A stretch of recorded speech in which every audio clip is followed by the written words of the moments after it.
क्या करहल से अनुजेश की हार के बाद अब अपर्णा यादव और मुलायम परिवार से आए हुए लोगों के लिए भारतीय जनता पार्टी में चुनाव लड़ना, टिकट पाना मुश्किल हो जाएगा? और अगर ऐसा होता है तो क्या अपर्णा यादव अपने राजनीतिक भविष्य को बचाने के लिए समाजवादी पार्टी में वापसी करेंगी? ये सवाल उत्तर प्रदेश की राजनीति में इसलिए उठ रहे हैं क्योंकि भारतीय जनता पार्टी ने अनुजेश यादव को टिकट देकर करहल से तेज प्रताप यादव के सामने चुनाव लड़वाकर एक एक्सपेरिमेंट किया था कि क्या मुलायम परिवार से आए हुए लोगों के, क्या समाजवादी पार्टी के खास लोगों को टिकट देकर सपा के गढ़ में सेंधमारी की जा सकती है, समाजवादी पार्टी के वोटरों को अपनी तरफ खींचा जा सकता है। लेकिन भारतीय जनता पार्टी ने उपचुनाव में तो बेहतर प्रदर्शन किया, लेकिन करहल पर करारी हार का सामना करना पड़ा। अनुजेश यादव अखिलेश यादव धर्मेंद्र यादव के जीजा हैं, वहीं बात करें हम तो तेज प्रताप यादव के फूफा भी हैं, और ऐसे में मुलायम परिवार से रिश्तेदारी है। इसके बावजूद कहीं ना कहीं जीत पाने में अनुजेश यादव, भारतीय जनता पार्टी को जिताने में अनुजेश यादव असफल रहे।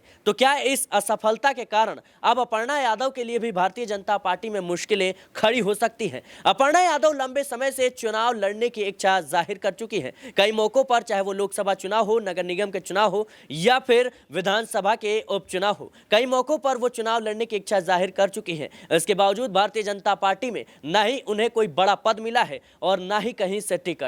ऐसे में क्या अपने राजनीतिक भविष्य को बचाने के लिए अपर्णा यादव एक बार फिर से समाजवादी पार्टी का रुख करेंगी? क्योंकि अपर्णा यादव जिस तरीके से बयान दे रही हैं और जिस तरीके से उनकी कार्यशैली है, उससे साफ सवाल उठ रहे हैं कि अपर्णा यादव के मन में आखिर चल क्या रहा है। हाल ही में अपर्णा यादव ने बयान दिया था कि अखिलेश यादव मेरे बड़े भैया हैं और बड़े भैया से समय समय पर आशीर्वाद मिलता रहता है। तो आखिर अपर्णा यादव किस तरीके से अब कहीं ना कहीं 2027 से पहले फैसला लेने वाली है? ये तमाम सवाल है। हमारे साथ हमारे सहयोगी नाजमीन मौजूद है।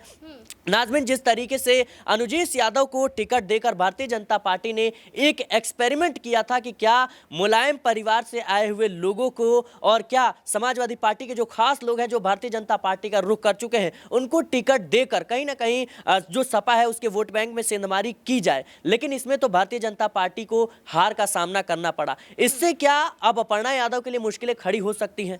देखिए, बिल्कुल आपने सही बात कही है कि समाजवादी पार्टी के लिए परिवार के चेहरे को चुनावी मैदान में उतारना सही साबित यहाँ पर दिखाई दिया उत्तर प्रदेश में। लेकिन भारतीय जनता पार्टी के लिए परिवार के खिलाफ परिवार के चेहरे को उतारना उनके लिए ही मुश्किलें खड़ी करता हुआ नजर आए। तभी तमाम सीटों पर भारतीय जनता पार्टी ने जीत हासिल की। लेकिन करहल विधानसभा सीट की अगर हम बात करें तो 7 में से करहल विधानसभा सीट भारतीय जनता पार्टी जीत नहीं पाती है।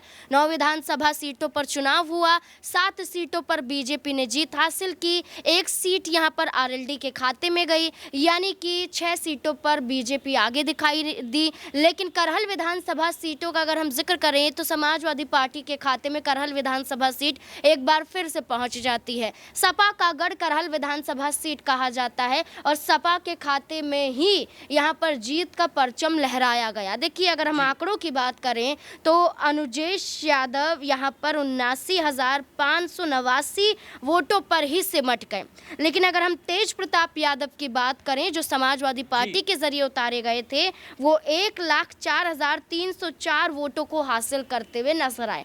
कुल मिलाकर अगर हम देखें तो 14,725 वोटों से तेज प्रताप यादव ने अनुजेश यादव को हरा दिया। ये बड़ा आंकड़ा था कि तेज प्रताप यादव ने पहली बार कोई उपचुनाव लड़ा और उपचुनाव में जीत हासिल करते हुए नजर आए। और भारतीय जनता पार्टी की बात करें तो वो ये सोच रहे थे कि अपर्णा यादव हर बार कहती हैं कि मुझे परिवार के खिलाफ चुनाव नहीं लड़ना है, मैं मैनपुरी से चुनाव लोकसभा का नहीं लड़ना चाहती थी, मैं यहाँ कन्नौज से चुनाव नहीं लड़ना चाहती थी, मुझे तो रायबरेली या केसरगंज से टिकट दे देते तो अच्छा होता। लेकिन बीजेपी ने लोकसभा में अपर्णा यादव को कहीं से टिकट नहीं दिया। इसके बाद चर्चा चल रही थी कि अपर्णा यादव क्या करहल से चुनाव लड़ना चाहती हैं। तो आप साफ तौर पर देख सकते हैं कि बीजेपी अपर्णा यादव को परिवार के खिलाफ ही उतारना चाहती थी, लेकिन बीजेपी के जरिए परिवार के खिलाफ अपर्णा यादव नहीं उतरना चाहती थी। यही वजह है कि अनुजेश यादव पहली बार चुनाव लड़े और हार का सामना करते हुए नजर आए, और अपर्णा यादव ने सोची समझी रणनीति पर अपने फैसलों पर अडिग रही और परिवार के खिलाफ ना जाने का फैसला किया, और यही बीजेपी के लिए नुकसानदायक साबित हुआ। अनुजेश यादव अपर्णा यादव की जगह किसी और चेहरे को या किसी और यादव चेहरे को बीजेपी उतारती तो जहां तक है कि बीजेपी कारगर साबित होती, लेकिन परिवार के खिलाफ एक परिवार के चेहरे को उतार देना, धर्मेंद्र यादव के यहाँ पर जीजा जी हैं, संध्या यादव के पति धर्मेंद्र यादव की बहन के पति हैं वो, और ऐसे में कई आरोप लगे कि आपने अपनी पत्नी को प्रचार प्रसार में नहीं उतारा। अनुजेश यादव पर जब दबाव पड़ा तो वो अपनी माता और अपनी पत्नी को प्रचार प्रसार में लाए।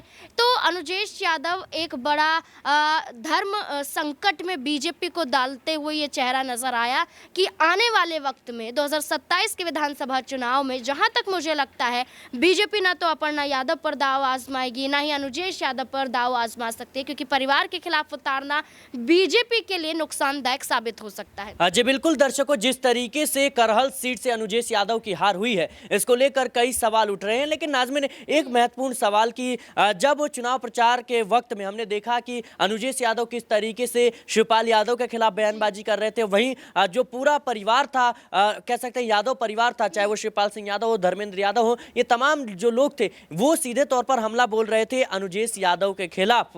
लेकिन अब जब हार हो गई है और अनुजेश यादव जिस तरीके से कह रहे थे कि मैं भारतीय जनता पार्टी का सिपाही हूं, मुझे टिकट नहीं भी मिलेगा फिर भी मैं इसी कह सकते हैं पार्टी में रहूंगा, और शिवपाल यादव कहते हैं कि जो अनुजेश यादव है भगौड़ा है, उन्होंने धोखा दिया पार्टी को, कभी भी समाजवादी पार्टी में जो है उन्हें वापस नहीं लिया जाएगा। लेकिन अब इस उपचुनाव के परिणाम के बाद क्या ये संभावनाएं बन रही हैं, क्या अनुजेश यादव कहीं ना कहीं अपर्णा यादव के साथ जो है समाजवादी पार्टी में रुख कर सकते हैं? देखिए अभी तक तो ये स्थिति स्पष्ट नजर नहीं आती है। देखिए धर्मेंद्र यादव की बात करें, उन्होंने कहा कि जब वो बीजेपी में शामिल हुए तब से ही हमारा रिश्ता उनसे टूट गया था। शिवपाल यादव की बात करें तो उन पर कटाक्ष करते हुए नजर आए थे, अनुजेश यादव के खिलाफ बड़ा बयान भरे मंच से दे दिया था। तो शिवपाल यादव धर्मेंद्र यादव के बयानों के जरिए ये दर्शाया गया कि धर्मेंद्र यादव ने जो बयान दिया वो साफ तौर पर है कि अनुजेश यादव की वापसी सपा में नहीं हो सकती है। लेकिन राजनीति में कोई बयान या कोई भी चेहरा टिकता हुआ नजर नहीं आता है। आज उपचुनावों में अगर ये बयान दिया गया है 2027 के विधानसभा चुनाव के मद्देनजर देखें तो अनुजेश यादव और अपर्णा यादव वो चेहरा भी हो सकते हैं कि समाजवादी पार्टी में वापसी करते हुए नजर आए। खुद अपर्णा यादव ने एक कार्यक्रम के दौरान बड़ा बयान जारी किया था, ये तक कहते हुए नजर आए थे कि अखिलेश यादव उन्हें आशीर्वाद देते हैं, बड़े भाई हैं उनके, शिवपाल यादव से मुलाकात होती है, राजनीति अलग परिवार अलग है और परिवार के साथ मैं अभी भी जुड़ी हुई हूँ। ये बयान दर्शाते हैं कि अपर्णा यादव परिवार के खिलाफ नहीं जाने वाली हैं। ये लोकसभा चुनाव में हमने देखा और ये उपचुनाव में भी हमने देखा कि प्रचार प्रसार करने के लिए ना तो वो करहल पहुंचती हैं और ना ही करहल पर उतारे गए समाजवादी पार्टी के प्रत्याशी तेज प्रताप यादव के खिलाफ कोई बयान देती हैं, बल्कि बयान सामने आता है कि करहल पर उनके भतीजे चुनाव लड़ रहे हैं तेज प्रताप यादव।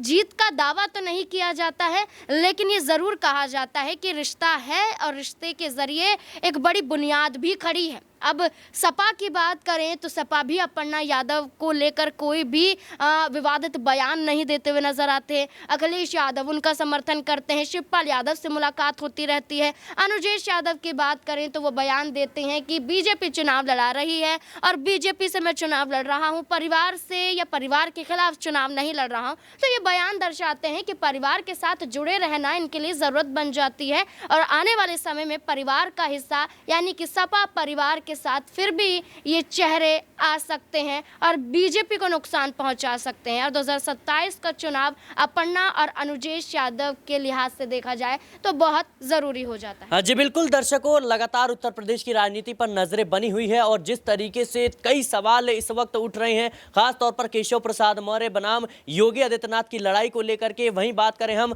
तो अब 2027 के विधानसभा चुनाव की तैयारियों पर नजर है कि आखिर किस तरीके से भारतीय जनता पार्टी जो है कहीं ना कहीं इस प्रदर्शन को, जो उपचुनाव में प्रदर्शन हुआ है, इसको कह सकते हैं कि 2027 के विधानसभा चुनाव में भी साबित करती हुई नजर आती है। वहीं समाजवादी पार्टी को जो बड़े पैमाने पर झटका लगा है, इससे कैसे कमबैक करती हुई नजर आएगी, ये तमाम पहलू हैं जिन पर चर्चा करना अहम हो जाता है। फिलहाल अपर्णा यादव को लेकर आपकी क्या राय है, हमें कमेंट बॉक्स में जरूर बताएं। देश और दुनिया की तमाम खबरों के लिए बने रहें नेक्स्ट 9 पॉलिटिकल बाइट के साथ।